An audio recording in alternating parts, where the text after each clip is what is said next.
दोस्तों, हम जब यूनिवर्सिटी का सेमेस्टर एग्ज़ाम देने जाते हैं तो हमसे जो पेपर के अंदर सवाल पूछा जाता है उसमें बहुत सारे टर्म्स हमसे पूछे जाते हैं। हम अमूमन क्या करते हैं कि हम ये नहीं देखते कि सवाल में पूछा क्या जा रहा है। हम सीधा ये देखते हैं कि भाई ये सवाल इस टॉपिक से रिलेटेड है, तो इस टॉपिक को लेकर हमारे पास जितनी भी इंफॉर्मेशन है सभी पेपर में चेप दे देते हैं और हमें अच्छे नंबर मिल जाएंगे। बच्चे कहते हैं सर मैं तो 5-6 शीटें भर के आया हूँ लेकिन मुझे मार्क्स नहीं दिए। प्रॉब्लम क्या होती है, प्रॉब्लम का रूट कॉज होता है कि हम सवाल को ठीक से समझ नहीं पाते कि उसमें एक्चुअली पूछा क्या जा रहा है। जो अलग अलग आपके क्वेश्चन में डायरेक्टिव वर्ड होते हैं जैसे explain, describe, discuss, elucidate, critically examine, criticise, comment, evaluate, तो इन वर्ड को अगर आपने समझ लिया कि अगर आपके क्वेश्चन में ये वर्ड है तो उस वर्ड को और जिस टॉपिक से, जिस स्टेटमेंट से रिलेटेड वो वर्ड पूछा गया है उसको किस तरीके से प्रेजेंट करना है, तो आपका काम हो गया। तो फिर ये नहीं देखा जाएगा कि आपने कितने पेजेस लिखे, फिर ये देखा जाएगा कि आपकी क्वालिटी क्या है आंसर की। समझ गए? तो इस चीज़ को आपको समझना है। कुछ डायरेक्टिव वर्ड्स मैं यहाँ पर लेकर आया हूँ, इनका मतलब समझाऊंगा क्या है ये और इसमें क्या करना होता है और मोस्ट इम्पोर्टेंटली क्या नहीं करना होता है। सबसे पहला वर्ड हमारे पास है एक्सप्लेन। अगर कोई भी क्वेश्चन में एक्सप्लेन करने को चीज़ें आती हैं तो आपको उसका मतलब होता है कॉन्सेप्ट को क्लियरली समझाओ कि भाई मुझे इस चीज़ का मतलब समझ लो कि ये इस चीज़ का क्या मतलब है। इसमें आपको फैक्ट, क्लैरिटी और स्ट्रक्चर बताना है कि हाँ जी ये मतलब है इसका। ज़्यादा डीप में नहीं जाना, सिर्फ जो चीज़ें हैं कि भाई ऊपर ऊपर से हमें इसका मतलब समझा दो, दैट्स इट। उसको ज़्यादा एनालाइज या क्रिटिसाइज मत करना उस टॉपिक को। उसके बाद आपका वर्ड आता है डिस्क्राइब।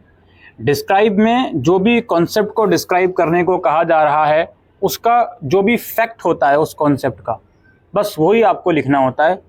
प्लेन डिटेल्स आपको देनी होती है। इसमें ज़रूरी नहीं है कि आप उस कॉन्सेप्ट से रिलेटेड अपना ओपिनियन दो, नहीं जी। जो चीज़ डिस्क्राइब करने को कही जा रही है उसको उसी के संदर्भ में, उसी के फैक्ट के बेसिस पर आपको सिर्फ डिस्क्राइब करना होता है। इसके बाद एक वर्ड आता है हमारा डिस्कस। अब डिस्कस में क्या होता है भाई, एक ओवरव्यू देना है टॉपिक का, ठीक है। उसके पॉजिटिव और नेगेटिव जो चीज़ें हैं उस पर्टिकुलर टॉपिक की वो बतानी होती है और थोड़ा कंक्लूजन देना होता है। इसमें आप लोगों को एक तरफा व्यू नहीं देना। कोई भी कॉन्सेप्ट को डिस्कस करने की बात आए तो उसकी सिर्फ अच्छाइयाँ नहीं करनी, इस चीज़ का ध्यान रखें। न्यूट्रल रहना है, पॉजिटिव और नेगेटिव दोनों चीज़ें बतानी है। ऐसा भी नहीं कि सिर्फ पॉजिटिव बता दो और कंक्लूजन देना है कि भाई दोनों चीज़ों के हिसाब से फिर ये कंक्लूजन है, ठीक है। एक वर्ड आता है इलुसिडेट। इलुसिडेट का मतलब क्या होता है, डीप एक्सप्लेनेशन एग्जाम्पल के साथ। इलुसिडेट आप ये समझ लो एक्सप्लेन का और ज़्यादा हायर वर्जन है, एक्सप्लेन वाले टर्म का और ज़्यादा हायर वर्जन है, जिसमें आप लोगों को जो भी कॉन्सेप्ट को इलुसिडेट करने को पूछा जा रहा है उसके हर एक पॉइंट को डीपली समझाना होता है। इसमें पॉइंट्स लिख के छोड़ना नहीं होता, हर एक पॉइंट्स को समझाना होता है डीपली। इलुसिडेट वाला टर्म अगर आपका यूज़ होता है। फिर आपका है क्रिटिकली एग्जामिन। क्रिटिकली एग्जामिन के अंदर आपको पूरे कॉन्सेप्ट को एनालाइज करना होता है और अब जजमेंट देना होता है। इसमें आपको हर पहलू को देखना होता है, पॉजिटिव नेगेटिव हर पहलू को देखना होता है और कंक्लूजन देना होता है। इसमें आप सिर्फ किसी कॉन्सेप्ट की बुराई या अच्छाई नहीं करोगे, दोनों पहलू को आपको रखना पड़ेगा और कंक्लूजन देना पड़ेगा क्रिटिकली एग्जामिन में। अक्सर लोग क्या करते हैं, कोई कॉन्सेप्ट आया क्रिटिकली एग्जामिन का, उसकी अच्छाई करके निकल गए, तो ऐसा नहीं करना, दोनों पहलू रखने हैं आप लोगों को। एक बार आता है क्रिटिसाइज। क्रिटिसाइज में जो मेन कंसर्न होता है वो उसके ड्रॉबैक को हाईलाइट करने को होता है और वो भी लॉजिकल तरीके से। ऐसा नहीं है कि कोई किसी भी चीज़ को क्रिटिसाइज कर रहा हो अननेसेसरली, नहीं, जो भी लॉजिक है उसके साथ करना है, ठीक। तो बिना रीज़न के बुराई नहीं करनी। क्रिटिसाइज वाले में बुराई करनी है, बिना रीज़न के नहीं करनी, रीज़न के साथ, फैक्ट के साथ क्रिटिसाइज करना है उस कॉन्सेप्ट को। फिर आता है कमेंट। कमेंट जो होता है वो आपके ओपिनियन से रिलेटेड होता है, लेकिन आप जो ओपिनियन दोगे उस क्वेश्चन में वो भी फैक्ट के आधार पर होना चाहिए। न्यूट्रल ओपिनियन दोगे बेस्ड ऑन फैक्ट। ओपिनियन का मतलब ये नहीं है कि एक तरफा या दूसरी तरफी बात करो, न्यूट्रल ओपिनियन दो उस स्टेटमेंट पे, फैक्ट के साथ दो, ठीक है। सिर्फ ओपिनियन दे देना, फैक्ट नहीं रखना, ऐसा कुछ नहीं है। ओपिनियन प्लस फैक्ट दोनों चीज़ों को आपको ध्यान में रखना पड़ेगा। इसके बाद है इवेलुएट। इवेल्युएट में इफेक्टिवनेस या जजमेंट, इसमें आपको वैल्यू असेस करनी है, कोई भी कॉन्सेप्ट की जो वैल्यू होती है वो बतानी है, और सिर्फ डिस्क्राइब नहीं करना उसको, पूरा जो उसकी वैल्यू होती है वो आपको बताना होता है। फिर है एनालाइज। एनालाइज में क्या करना होता है, क्वेश्चन का जो भी आंसर होता है उसको पॉइंट्स में ब्रेक करना होता है और हर एलिमेंट को अलग अलग आपको बताना होता है, ठीक है, सिर्फ सरफेस लेवल पर नहीं, यानी कि सिर्फ मोटा मोटा चीज़ नहीं, हर एलिमेंट को अलग से आपको बताना होता है। फिर है इलस्ट्रेट। इलस्ट्रेट में बेसिकली ये डायग्राम टाइप क्वेश्चंस में आता है, ये इकोनॉमिक्स वगैरह में आता है।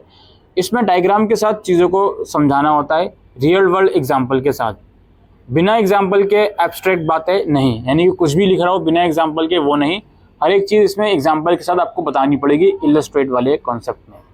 कंपेयर है। कंपेयर में सिमिलैरिटीज डिफरेंसेस, कंपेयर वाला तो काफ़ी आसान होता है, किसी चीज़ को कंपेयर अगर कर रहे हो तो उसमें एक चीज़ को दूसरी चीज़ से कंपेयर करो, जो भी पॉइंट ऑफ कंपैरिजन है उसको आपको बताना होता है, ठीक है। फिर आपका है जस्टिफाई।